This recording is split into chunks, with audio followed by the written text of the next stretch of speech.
damaged. I'm not sure what it is.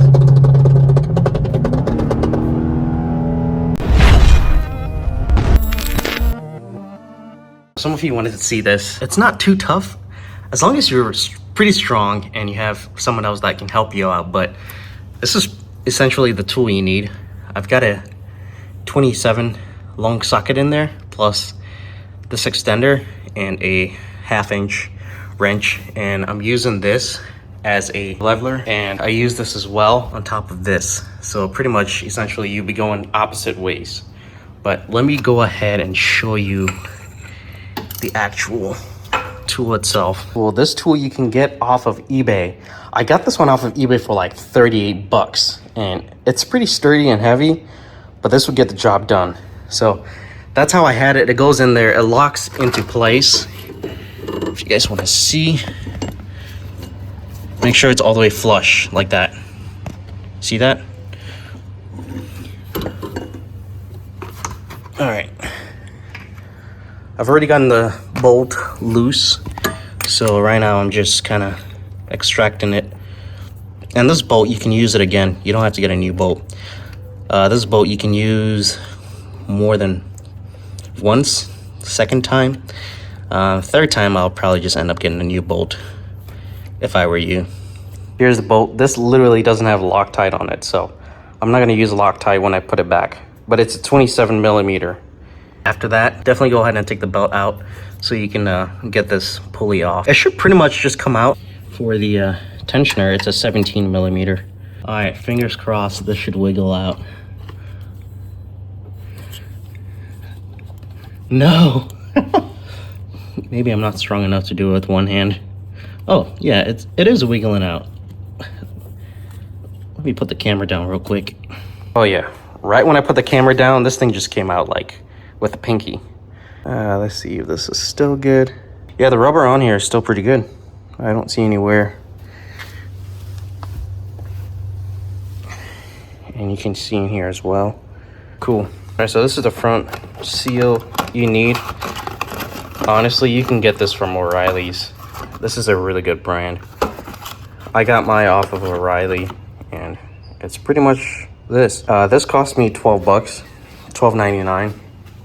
And if you look in here, let me show you real quick. I don't know if you guys can see. There's a lot of glare on my screen. But that's how it looks in there. This rubber gasket comes out. This is pushed in more than this side. I see that. Hence, probably that's why it's leaking. I don't know if I can get this out by hand. Yeah, I'm gonna have to fish it out. When you put this back, just make sure it's flush on this surface. There's also a hook or a, I don't know what you would call it, but I'm not sure if the camera is picking it up, but there's a little indentation where you have to match it up with the crank pulley so it's snugged fit. Let me see if we can actually look at it on the crank pulley. If you look right here, this is what I was talking about. This has to align with that piece in the engine bay. I'm not sure where it's at on here because obviously this turns, but make sure you just align it. I think the easiest way is to put the crank pulley on it and kind of rotate. Well, actually you can't rotate. This is almost out. I have nothing else to get this out other than a screwdriver. Most of my picks that hook on here broke, so I'm gonna be gentle and get this out real quick. Yo guys, I am not kidding, but brother, what's that, brother? This was already like this, brother, when I got it out. There's no way. How? Look at that. The metal. That's wild. How does that happen? You guys already saw this was like sideways in the motor, right? So I don't know how that happened, but that is crazy. Motor's still good, so it's fine. Don't worry. What do you mean by that? Also, you guys get to see inside my motor. Don't laugh, okay? I don't know what's in there, but that's it right there. Brother. Ooh, look at that chain. Oh, dang, that's terrible, guys. You know what that means? It looks like the chain is worn off. Is it?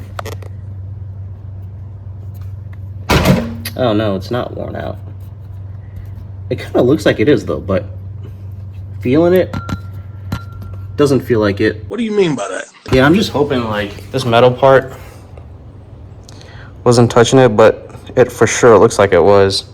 I'm pretty sure it was. So you see this part I was talking about on the crank pulley? Check it out. You can actually see it on the side there. That groove, that's what I was talking about. For this part, I already got mine in. If you have some sort of flat block to press against it and hammer it on, that would work perfectly. I didn't have that.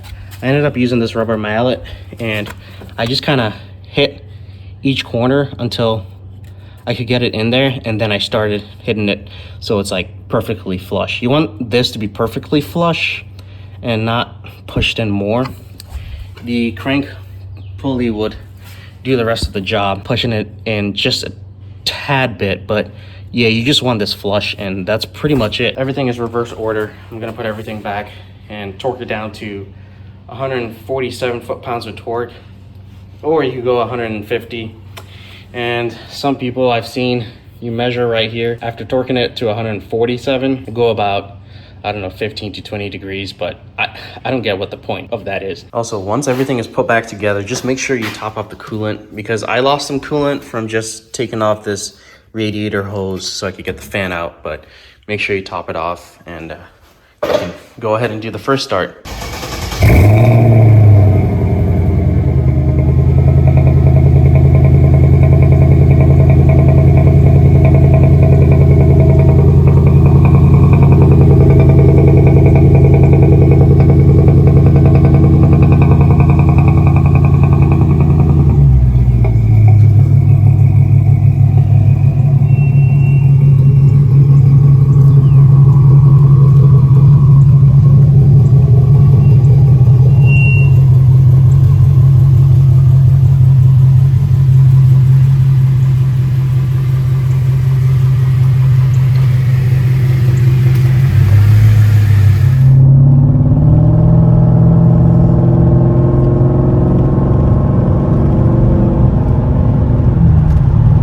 It's always a blast driving this car, but it always feels so different going back and forth from the 32 and this car. The 32 is just, it's just so light and nimble. It's just so fast that when you get on in this, I mean, don't get me wrong, it's pretty quick, but it's not as quick as, you know, driving the 32, but it does feel like, you know, like a boat. Well, I don't want to say like a boat. It feels heavier than it, honestly, just going back and forth. But driving experience, man, 32 all day for sure. I have taken this out for a few drives, no leaks at all. Everything looks great on the engine bay. That front main seal, I never thought it could, like, I don't even know how you would describe it. Like, it was just shoved in there. So I'm glad I actually got that out and I was able to catch that in time. And the other thing too I was going to mention, there is no check engine light. I've put in gas on here, at least more than half a tank, driven it probably about a good 100 miles. No check engine light. So like I said, the air that was going into the system, it was definitely from the front main seal, because the car feels great when you drive it.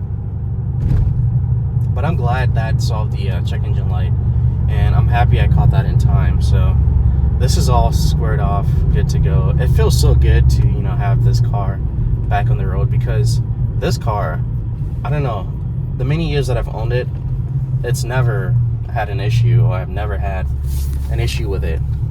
And the fact that, you know, this happened, obviously stuff is gonna happen, maintenance, but it just felt so weird that this was a big issue on here.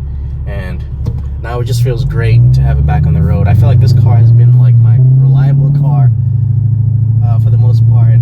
Yeah, it kind of seems like I've had like bad lucks with other, you know, other cars that I've gotten on the channel.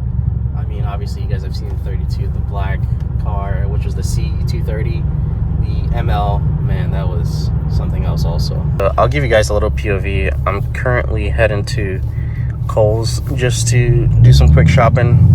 They got like 50% off, which is like a deal you can't even miss out on. So I'll go check it out, see what they've got.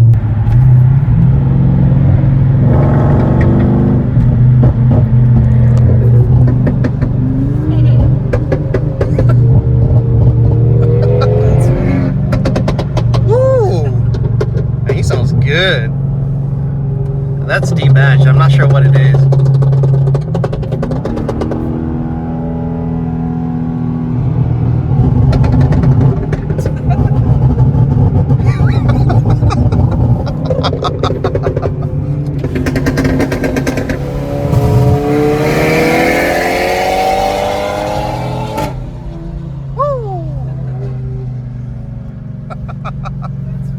I was not expecting that.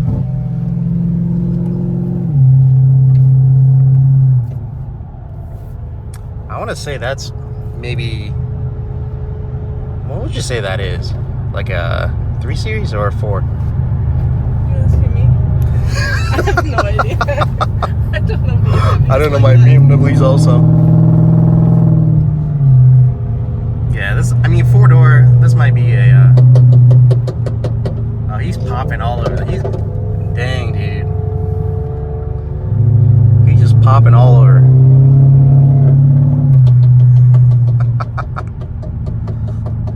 Wow.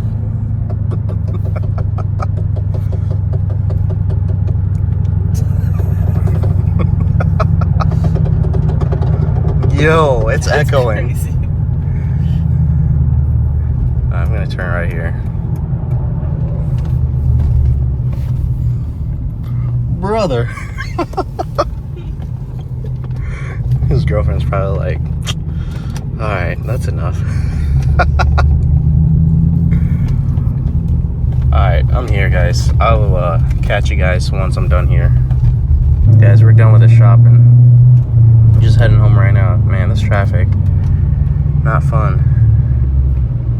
Almost home though.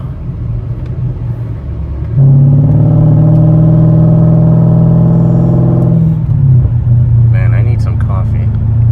Oh, I was gonna say, if you're in the Atlanta area and you have an AMG, hit me up. The reason is because it'll be dope to get to know other AMG owners, feature your car on the channel. Also, I was gonna say, if I took the steering wheel off of the CLK, would anyone buy it? I'm kind of curious. If anyone's interested, let me know. I'll rip this off of here. No reasons, don't ask. Maybe I might say later. But yeah, just let me know.